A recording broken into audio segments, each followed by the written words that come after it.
We are Anka. Stay tuned for updated real news. Hello, Anka Daily News viewers. In the shadow of the war, critical developments are taking place, one after another, as well as the activity on the front lines. New and unexpected outcomes of the conflict between Russia and Ukraine are reshaping the course of the war every day. Today, we'll tell you about an important event that has shaken the front line and has been on the agenda frequently lately. Recently, attacks on top commanders of the Russian army have been increasing. While these attacks point to a strategy targeting the Russian military leadership, one explosion in particular has attracted all the attention in recent days. A Russian major was killed in a car bomb attack, which has left Russia in a serious shake-up both on the ground and in the political arena. In particular, the increasing number of such incidents shows that the war is intensifying not only on the front lines, but also in intelligence operations. While Russia has been shook by this explosion, there has been a noticeable rise in the destruction of high-ranking soldiers. The targeting of these names, each of whom play critical roles in strategic operations, can be interpreted as an attempt by Ukraine to directly interfere in the Russian military chain of command. With the prolongation of the war, security weaknesses in Russia's military leadership pave the way for new attacks and upset the balances behind the front lines. How will these developments affect Russia's military leadership? Could the targeting of high-ranking officers weaken the military's operation power? Could these explosions signal a new era in the intelligence warfare dimension of the war?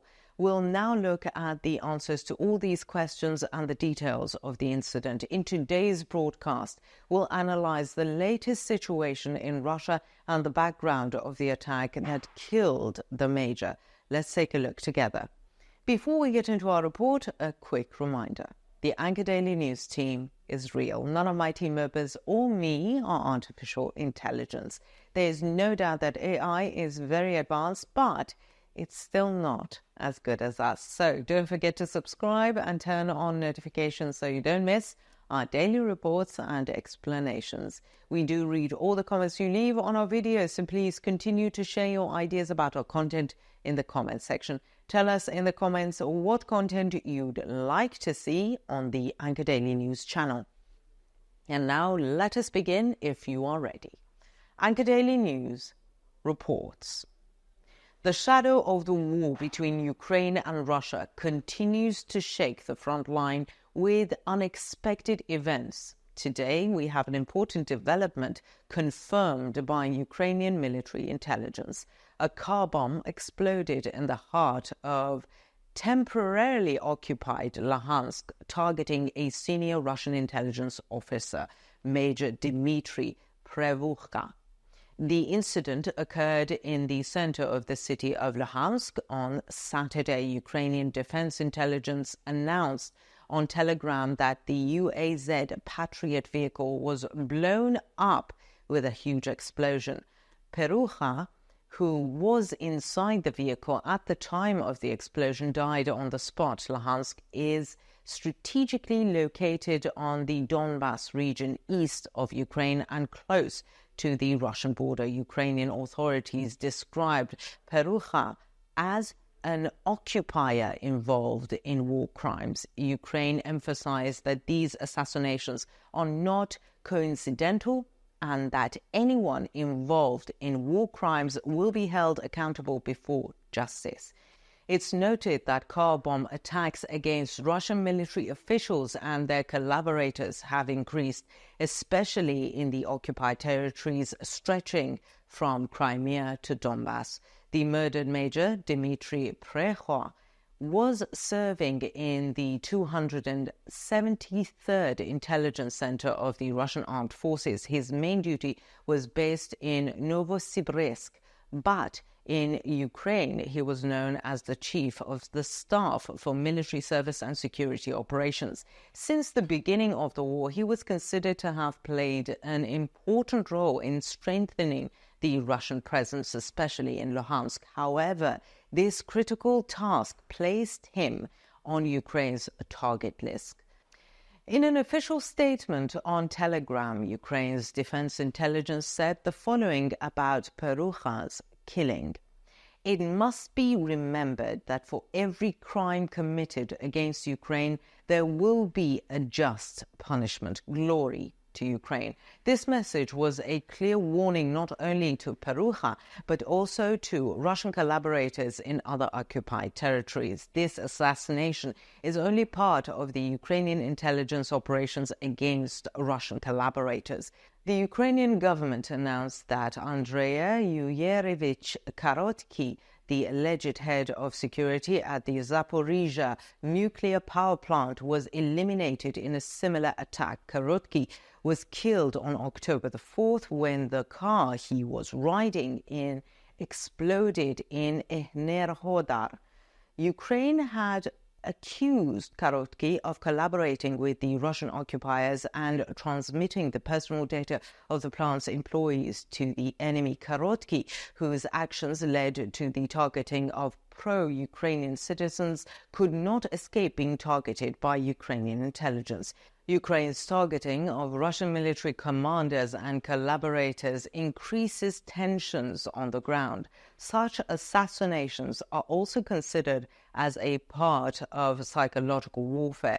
The successive targeting of high-ranking officials directly affects not only military plans, but also the motivation of the Russian military.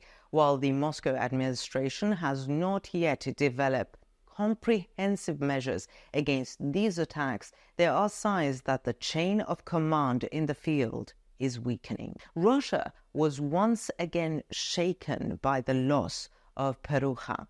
Although Russian officials have tried to minimize the impact of the attack, the news of the deaths of ranking soldiers reveals the security gaps in the army and the coordination problems in the field.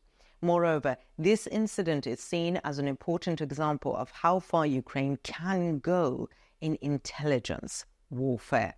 Perukha's killing does not only mean the elimination of a single military official. Such operations weaken Russia's control over the occupied territories and create an atmosphere of fear among the local collaborators.